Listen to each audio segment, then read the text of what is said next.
Graça e paz. Eu sou o pastor Fernando Fernandes, da Primeira Igreja Batista em Penápolis, aqui no interior de São Paulo. E é com gratidão a Deus e a você que chego através desse vídeo que é divulgado pelo canal de nossa igreja, Road to Bloom 808. E também pela página da Primeira Igreja Batista em Penápolis no Facebook, pela minha página pessoal, Fernando Fernandes, e também pelo WhatsApp. Deixa eu te fazer uma pergunta. Deus é fiel. E você? Deus é fiel. E você? Às vezes as pessoas pensam que fidelidade é algo que está relacionado apenas com os religiosos, com a pessoa que professa e pratica uma religiosidade. Não. Fidelidade é algo que está relacionado a tudo na vida. No contexto da família, no casamento, na educação dos filhos, no estudo, na carreira profissional. Porque fidelidade está relacionado à lealdade. E eu quero tomar um texto bíblico para falar, agora sim, trazendo mais especificamente ao contexto da nossa relação com Deus, que é Deuteronômio capítulo 7, os versos de 9 a 11. A palavra de Deus em Deuteronômio 7, de 9 a 11, diz assim: saibam, portanto, que o Senhor, o seu Deus, é Deus. Ele é o Deus fiel, que mantém a aliança e a bondade por 1000 gerações daqueles que o amam e obedecem os seus mandamentos. Mas aqueles que o desprezam, retribuirá com destruição. Ele não demora em retribuir aqueles que o desprezam. Obedeçam, pois, a lei, isto é, aos decretos e às ordenanças que hoje ordeno a vocês. Deuteronômio é o último livro antes da entrada do povo na Terra Prometida. Narra, inclusive, o final do período da liderança de Moisés. E a partir daí Josué assume a liderança e o povo então, já no livro de Josué, entra na terra prometida para tomar posse da terra que foi dada por Deus. E Moisés aqui é como um profeta, a boca de Deus falando ao povo. Então, se você é religioso, se você é cristão, se você é evangélico, protestante, Deus está falando com você. E aí ele diz: saibam que Deus é Deus, Ele é o Deus fiel. Daí então a pergunta: Deus é fiel, e você? Inicialmente eu devo dizer que fidelidade é a característica daquele que é fiel, da pessoa que é zelosa na dedicação e respeito e lealdade a outra pessoa, seja Deus, seja o marido, a esposa, ao patrão, aos filhos, aos parentes na relação familiar, não importa. Agora, trazendo para a relação com Deus, como disse mais especificamente, é comum vermos hoje muitas pessoas decepcionadas com Deus porque não alcançaram o sucesso, a felicidade, a prosperidade que desejavam. Mas será que a infidelidade é da parte de Deus? Ou será que é da pessoa frustrada? Talvez não seja uma infidelidade que ela comete porque ela quer ser infiel, ela quer trair, ser desleal. Talvez por falta de conhecimento. E esse texto de Deuteronômio 7, 9 a 11, nos ajuda a aprender algumas coisas para que a gente corrija se há erros e possa responder de forma positiva a pergunta lançada. Deus é fiel. E você? Diante disso, nós vamos refletir então nesse texto, para que a gente possa responder a pergunta. Se queremos responder com sinceridade e verdade sobre sermos ou não fiéis a Deus, nós temos que ter em mente que não basta saber que Deus é fiel. Porque o verso 9 diz isso claramente. E por que eu digo que não basta saber? Porque a ideia de saibam ou saberão, como diz algumas versões, não tem o sentido apenas de um entendimento intelectual, algo que entra na cabeça e que você mantém ali para fazer uma prova amanhã e acertar. Não, não é isso. A ideia é a de saber para que aquilo torne-se algo incluído, agregado, inerente à sua existência, à sua vida. Não é saber por saber. É saber reconhecendo e admitindo com humildade que, de fato, Deus é fiel. E que não adianta a gente reclamar, brigar, lutar com ele, jogar toda a nossa frustração em cima dele, porque a gente não alcançou o sucesso desejado, a felicidade almejada, ou a prosperidade que achamos que temos o direito de conquistar. Não adianta. Então, se você quer ser fiel a Deus, você tem que saber, mas saber de uma forma inteligente, mas também emocional, conjugando tudo na sua vida, que Deus é fiel. Esse entendimento faz diferença. Além disso, como disse, não basta saber que Deus é fiel. Nós também devemos crer na fidelidade de Deus. Eu conheço muita gente que sabe que Deus é fiel, mas não acredita, não crê. Não crê. Uma coisa é saber, outra coisa é tornar aquilo algo prático na nossa vida, na nossa realidade. E a fé nos lança esse desafio de fazer aquilo com que sabemos se tornar então algo a partir do que vivemos. Porque aí não vivemos pelo que sabemos, viveremos pelo que cremos. Como diz o apóstolo Paulo, nós andamos por fé e não por vista. Ou seja, não andamos a partir daquilo que vemos, mas daquilo que cremos. E por que é importante crer na fidelidade de Deus? Primeiro, porque fidelidade é um traço do caráter, da natureza, um atributo do ser de Deus. Mas também porque, além de saber, nós temos que crer na fidelidade de Deus, que vai cumprir as suas promessas. Ele não apenas faz, mas ele cumpre.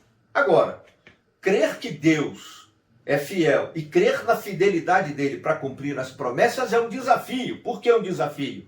Porque o texto bíblico vai dizer aqui no verso 9 que Deus age com bondade, preserva a aliança até 1000 gerações. Pode ser que eu e você não sejamos as pessoas que vamos receber a bênção. E aí, usando a linguagem dos neopentecostais, eu tomei posse da bênção, eu quero a bênção e ela não vem, eu fico frustrado. Mas eu não dei atenção ao texto bíblico que fala que Deus pode ter como beneficiário da bênção pessoas depois de mim, até 1000 gerações.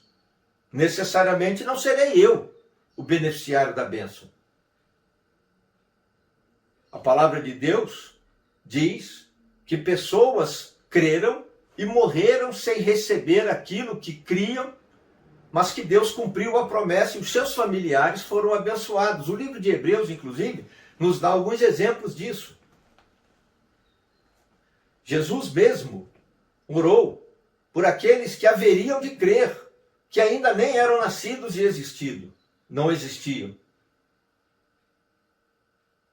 Deus fala para Abraão que a partir da fé dele e da família dele seriam benditas as famílias da terra. O próprio Deus lá em Gênesis 3,15, no proto-evangelho, fala que nasceria da mulher aquele que esmagaria a cabeça da serpente. A mulher não viu isso acontecer. Ela viu um de seus filhos assassinar o próprio irmão. Então, necessariamente, posso não ser eu o alvo da bênção, mas eu tenho que crer na fidelidade de Deus, porque se ele prometeu, ele vai agir com bondade. E ele diz que age com bondade até 1000 gerações, porque a aliança de Deus não envelhece, não enfraquece. Então eu tenho que ter esse entendimento. Crer na fidelidade de Deus, e mesmo que eu não receba, mesmo que eu não seja abençoado, alguém, além de mim, na minha família, vai receber a bênção. Alguém na geração futura será abençoado. E pode ter sido a partir de mim que começou a mudança da história da minha família. Então não basta saber que Deus é fiel. Eu tenho que crer na fidelidade de Deus, que vai cumprir as promessas, quem sabe, para as futuras gerações. Mas além disso, além de não bastar saber que Deus é fiel, e além de não bastar crer na fidelidade de Deus, o texto bíblico diz que nós devemos obedecer a Deus. Aqui está o grande desafio. Por quê? Porque não há garantia de bênção para a pessoa desobediente. Não há garantia de bênção para a pessoa que despreza a lei de Deus, os ensinamentos de Deus, a palavra de Deus, aquilo que está posto na Bíblia Sagrada. Veja, já no verso 9, o texto diz que Deus abençoa as futuras gerações, até 1000, daqueles que o amam e obedecem seus mandamentos. Mas aí o verso 10 diz assim: aqueles que desprezam, Deus retribuirá com destruição. Ora, a pessoa quer viver a vida do jeito dela, a pessoa não quer ter integridade, a pessoa tem uma moralidade duvidosa, não tem ética nenhuma, é corrupta, é desonesta, é mentiroso, é infiel, é desleal, e quer ser abençoado? Que Deus é esse? Está errado. Até na criação dos filhos, o desobediente, ele sim deve ser punido, corrigido, orientado, ensinado. Porque se ele é privilegiado, além dos outros irmãos terem problema com isso, você vai destruir o caráter e a personalidade daquela pessoa. Porque a lealdade, a fidelidade, como disse no início, se aplica a tudo, em todas as áreas da vida. E é por isso que o texto bíblico diz que é desafio e é necessário obedecer a Deus, os mandamentos de Deus. Veja o verso 11: obedeçam, pois, a lei, isto é, aos decretos e às ordenanças que hoje ordeno a vocês. A ideia, no texto aqui no verso 11, é a de você guardar na mente e no coração e passar a viver orientado, conduzido, praticando aquilo que é lei de Deus, que é mandamento, que é ordenança de Deus, aquilo que Deus exige de nós e ensina a nós a partir da sua palavra, Bíblia Sagrada, sempre submissos à vontade de Deus, sempre entendendo que Ele é Deus e Ele é o Senhor e Ele é o Deus fiel, e um Deus que age com bondade, com fidelidade. Então, por isso, devemos obedecer. E, além disso, vale ressaltar o fato de que obedecer por si só já é uma grande bênção. A obediência por si só já traz grandes benefícios. A palavra de Deus mesmo diz que aquele que obedece os mandamentos de Deus é bem-aventurado, é feliz, é alegre. Uma alegria interior que nem o insucesso, que nem o fracasso, que nem a infelicidade pode tirar. Porque, como disse, citando o apóstolo Paulo, andamos por fé e não por vista. Não são as coisas, as circunstâncias que motivam o nosso coração, mas a obediência a Deus, aos mandamentos de Deus, porque sabemos que Ele é um Deus fiel e cremos que Ele sempre age com fidelidade. O texto bíblico vai dizer que devemos sim obedecer esses mandamentos com zelo, procurando preservá-los, procurando ensinar. Lembra? De repente sou eu o primeiro e a partir de mim começa a mudança na história familiar. Por quê? Porque eu sou obediência a Deus, submisso a Deus, à vontade de Deus, e eu ensino aos meus filhos, aos netos, às futuras gerações, a obediência a Deus, a crer na fidelidade de Deus e a entender que só Deus é o Deus fiel.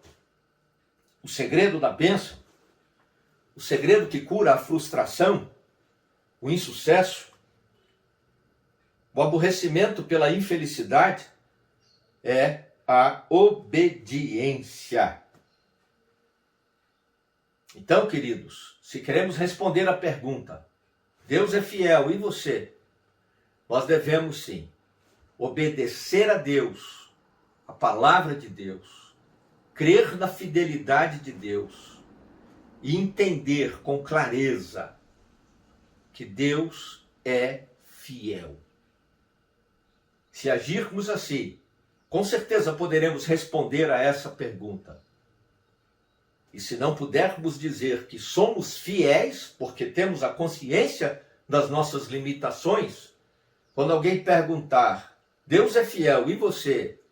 Poderíamos responder, eu tento, porque eu sei que Deus é fiel, eu creio na fidelidade de Deus, e eu obedeço aos mandamentos, às ordenanças, à lei de Deus, à palavra de Deus, à Bíblia Sagrada, para que eu consiga ser fiel a esse Deus.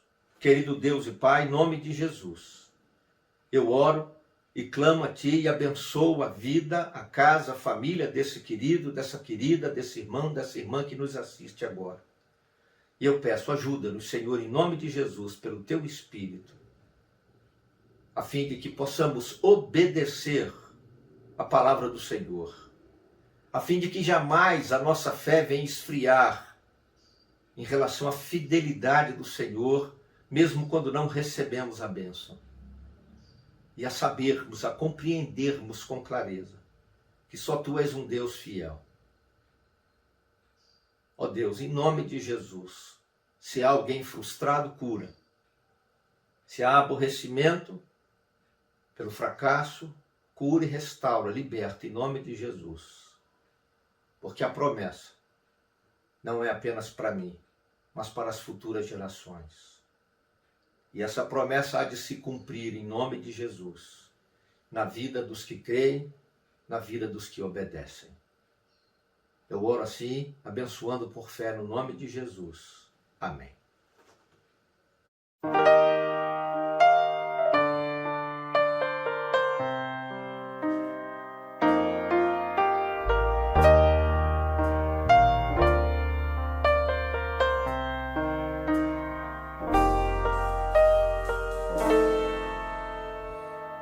Controlas todo meu viver e nada posso ocultar de Ti. Em meu corpo não há força, não consigo mais orar. Em solidão procuro Te adorar. Fidelidade é tudo que me resta, sem ver o amanhã, sem ter onde me apoiar. És o meu refúgio, minha força está em Ti, Senhor. Promessas tão grandiosas tens pra mim, mas olho em volta e nada parece vir. Em meio à confusão não há o que fazer. Tu és o meu futuro, confiarei. Tua fidelidade